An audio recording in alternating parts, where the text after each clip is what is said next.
मांगो। प्रभु, मांगने के विषय में तो सोचा ही नहीं। प्रभु की इच्छा है कि वरदान मांगे तो मांग लो। भगवान, इस विषय में तो कभी सोचा ही नहीं। तुम्हारी संतुष्टि और निस्वार्थ भावना तुम्हारे आदर्श को आकार दे रही है नर नारायण। तुम दोनों ने जिस मानवीय आदर्श को प्रस्तुत किया है वो आने वाले युग में भी आदर्श प्रस्तुत करेगा। अब जो भी अपनी कामना हो कहो, वो अवश्य पूर्ण की जाएगी। भगवान, हम आपसे आपको ही मानते हैं। हाँ प्रभु, आप इसी स्थान पर ज्योतिर्लिंग के रूप में स्थापित हो जाइए। हिमालय पर आने वाले धर्म यात्रियों के उद्धार के लिए आप यहाँ सदा सदा के लिए ज्योतिर्लिंग के रूप में विराजें, तो धर्म यात्रियों को लाभ होगा। तथास्तु। लोकहित की भावना ने तुम दोनों को अमरता प्रदान कर दी। तुम मांगो अथवा न मांगो, किंतु तुम्हारे गुणों से प्रसन्न होकर मैं तुम्हें वरदान अवश्य दूंगा। जो कुछ आपने दिया वो पर्याप्त है प्रभु। हम भविष्यवाणी सुनाते हैं कि आप दोनों द्वापर युग में अर्जुन और कृष्ण के रूप में जन्म लोगे। नर अर्जुन के रूप में और नारायण विष्णु अवतार कृष्ण के रूप में।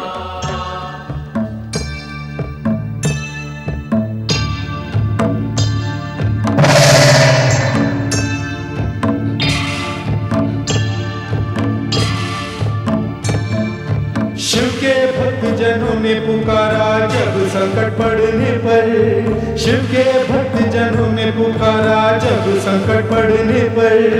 तब तब ज्योतिर्लिंग में पधारे अजर अमर शिव शंकर। अजर अमर शिव शंकर, अजर अमर शिव शंकर, अजर अमर शिव शंकर, अजर अमर शिव शंकर, अजर अमर शिव शंकर, अजर अमर शिव शंकर, अजर अमर शिव शंकर, अजर अमर शिव शंकर।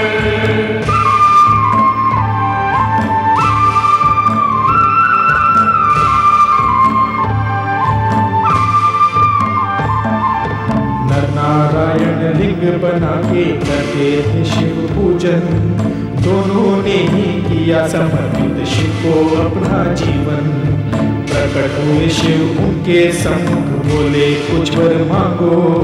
दोनों बोले इसी रूप में भगवान यही विराजो। सुन के याचना उन दोनों की शिव शंकर मुस्काए। वही हिमालय में ज्योतिर्लिंग केदारेश्वर कहलाए। नर नारायण केदारेश्वर के जो भी करता दर्शन, मोक्ष का भागी वो होता है, पा जाता है अधन। केदार शिव की जय हो, केदार शिव की जय हो, केदार शिव की जय हो, केदार शिव की जय हो, केदार शिव की जय हो, केदार शिव की जय हो, केदार शिव की जय हो, केदार शिव की जय हो। इस सत्य को स्वीकार करना ही होगा कि श्रद्धा और भक्ति में असीम शक्ति होती है। इस सत्य के आधार पर नर नारायण ने करुणानिधि भगवान शिव को केदारेश्वर ज्योतिर्लिंग रूप में प्रतिष्ठित कर अपना लक्ष्य प्राप्त किया। पार्वती भी अपने लक्ष्य की सिद्धि के लिए निरंतर शिवाराधना में लीन है।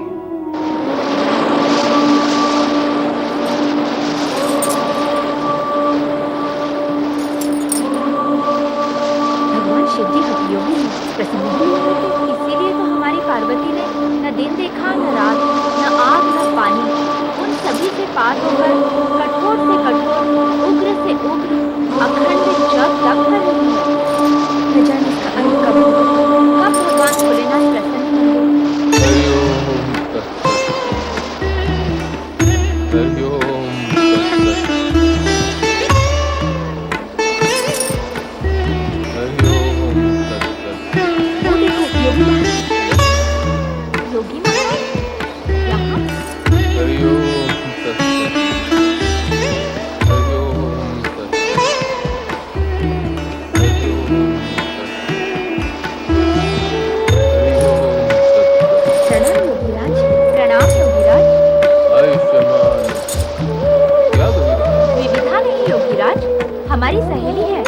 पार्वती हठपूर्वक तप में तल्लीन है।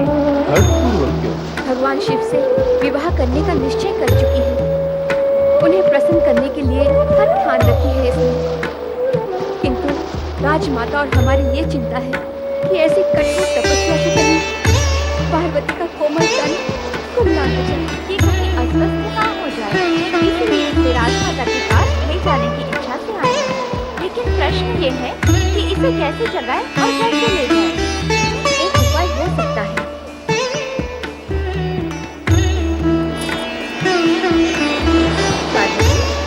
पार्वती, देखो, नेत्र खोलो। अतिथि आए हैं। अतिथि देव तपस्वी है। जागो पार्वती। हरिओम तत्सत। तपस्वी योगीराज हैं।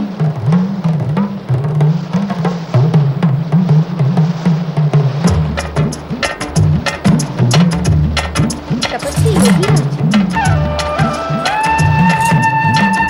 प्रणाम योगीराज। कल्याण सदा मंगल। किंतु कन्या, ये क्या? ऐसी कठोर तपस्या?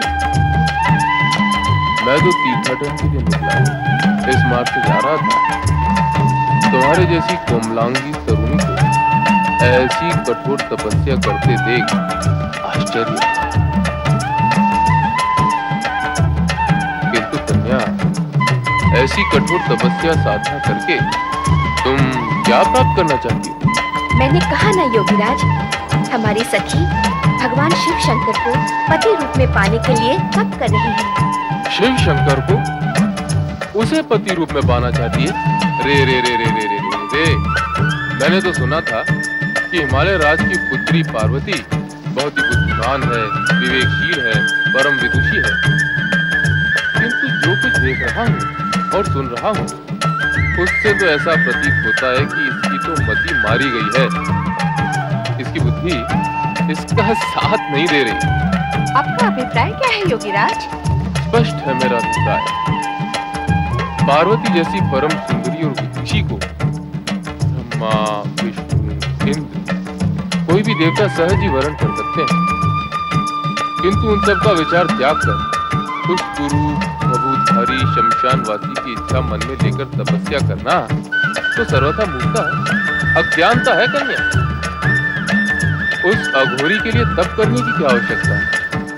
वो तो इंगित मात्र ही चरणों का दास बनकर रह सकता है। योगीराज, आपसे ना तो किसी ने मार्गदर्शन